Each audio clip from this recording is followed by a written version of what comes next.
The Infinity Machine. This book is about intelligence. On the one hand, it's a portrait of a remarkable man, a chess prodigy, a Nobel laureate, a polymathic thinker. On the other hand, it tells the story of his quest to build remarkable machines.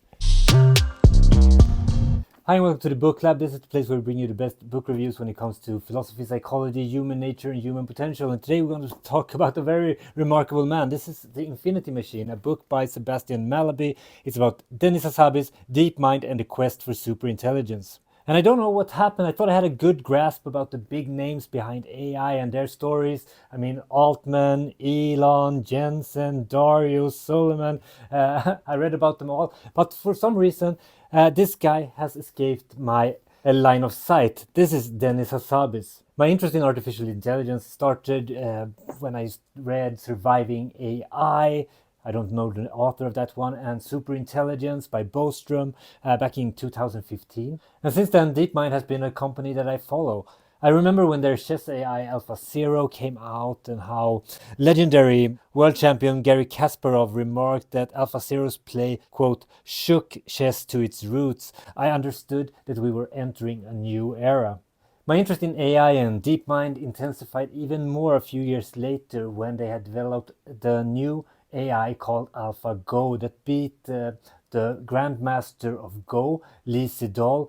This Go is a game that was deemed impossible for computers to beat humans in because of the gazillion, the astronomical, literally astronomical amount of game states that could happen in that game. This was a landmark moment for AI. So I know a lot about DeepMind as a company, but Demis Hassabis I knew less about. So when I saw this book, I jumped on it. I decided this is something that I need to read. If you ever read the credits to the game Theme Park, a game that actually is probably a contributing factor to why I choose game development as a career path, then you will see the name of a Nobel Prize winner, Demis Hassabis. At just 17 years old, he served as a co-designer and lead programmer at Theme Park at Bullfrog Productions, working alongside industry legend Peter Molyneux.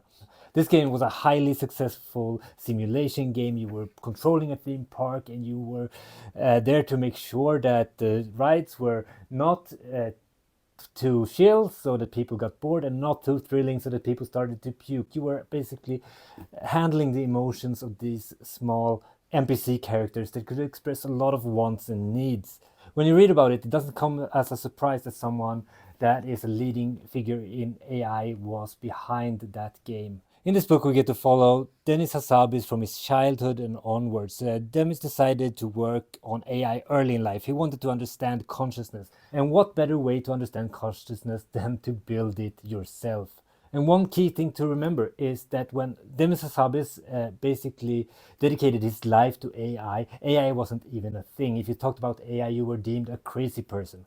So you get to follow his early years as a chess prodigy, his years in game development, the early days and the start of DeepMind, and later on his path towards receiving the Nobel Prize, which was in 2024 for chemistry for his groundbreaking work using artificial intelligence to predict the complex 3D structures of proteins.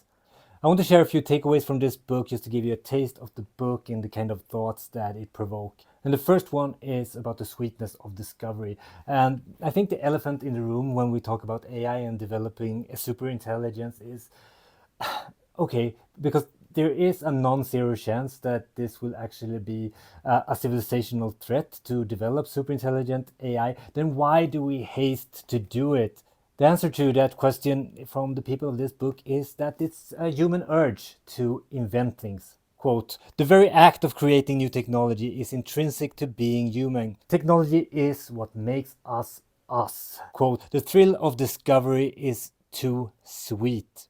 And this is a feeling that is not unique to the AI race. It's also an echo from the past, from Oppenheimer and the invention of the atomic bomb. Quote, when you see something that is technically sweet, you go ahead and do it. You argue what to do about it only after you have had your technical success. After reading this book, I think halting or slowing down the AI race is just a pipe dream, basically.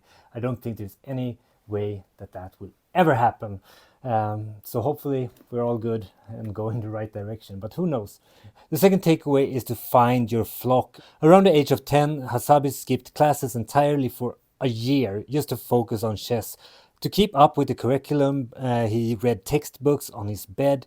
He was isolating himself, and isolating himself might have fueled his drive.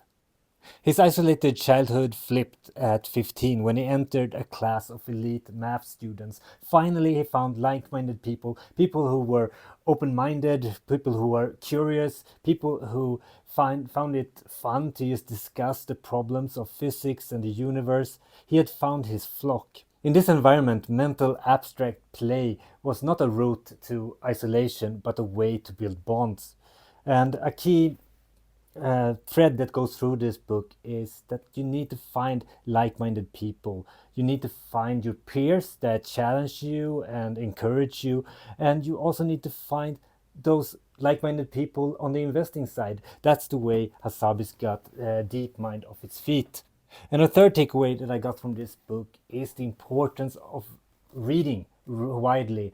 Of course, I'm biased. I'm running Booklab, of course, but there's a common theme that keeps coming back in all these memoirs of the AI founders. They all read textbooks like they were fiction. They studied the old sci-fi classics, and they studied engineering, they studied science, and they built a really great foundation. And that foundation was very important, that first principle way of thinking and relating to the world. Because when you have ideas that are revolutionary, like building superintelligence, you need to have a great foundations on which you can have your arguments so you don't get swayed by people that call you crazy until you're not.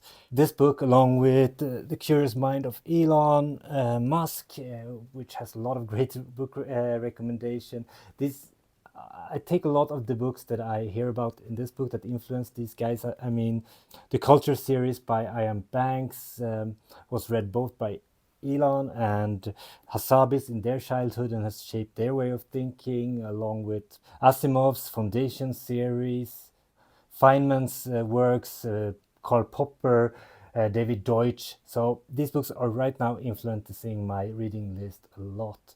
And I think the path forward for someone growing up right now, career paths might not mean the same thing they did when I grew up. The world is changing very rapidly, and for us to navigate this new and uncertain world where there is no well-trodden path that we know is successful because things are changing so much. I mean, the world will be very different in 10 years from now. It's important to have that foundation, to have a brain that is developed to make your own decision and stand by them on good reasons, because then you can stand your ground, make your own decision, and use your own judgment. My last takeaway was a reminder, and a chilling one. This was the anecdote that was retold in this book that I first heard 15 years ago that just put shivers down my spine. I first heard this example in Bostrom's book about AI, and this thought experiment made me realize that the human-centric era is slowly coming to an end. There aren't any examples of more intelligent things being controlled by less intelligent things.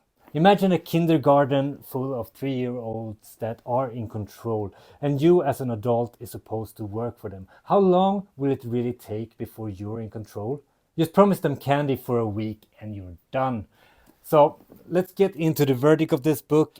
This is the story of a mission-driven life. It's about grit, it's about persistence, it's about relentless passion for one goal. If you have any interest in AI at all, then this is for you. If you're interested in people that pull off incredible endeavors against all odds, then this book is for you. Both those criteria fit my interest, so this was a natural book for me to read, and I'm super happy I did. It actually holds up very well throughout the whole book. Usually memoir slash biographies like this is a biography, tends to get less exciting towards the end, but this is not like that. It has a little bit in the middle that is a bit slower, but since we are in the middle of this AI arms race, the end is as intense as the beginning. This is one of my favorite books I've read this year, and I urge you to do the same, unless you're totally uninterested in AI or totally fed up on the topic, then you can hold off a bit. I've added this book to my new list that I have on the site about the books about the founders of the AI revolution. This one has secured a spot there along other books like The Coming Wave by Suleyman, and yeah, there's a bunch of other books there. I think it's important to know how this all came about, this big AI craze that we are into, and this is a great place to start. Next week I will do another biography, which is Grant by Ron Chernow. This is a thick one and a good one. This guy came from nothing and became the president of the United States and had a big role in the Civil War, of course. Don't forget to sign up for the newsletter. Check out the site. I've published 103 reviews there now from my whole 11-year history of reviewing books. So that site is getting quite dense and hopefully easy to navigate and find something good on. I hope you're reading something good. Share what you read in the comments and see you next week with more book reviews. Until then, Björn out. Cheers.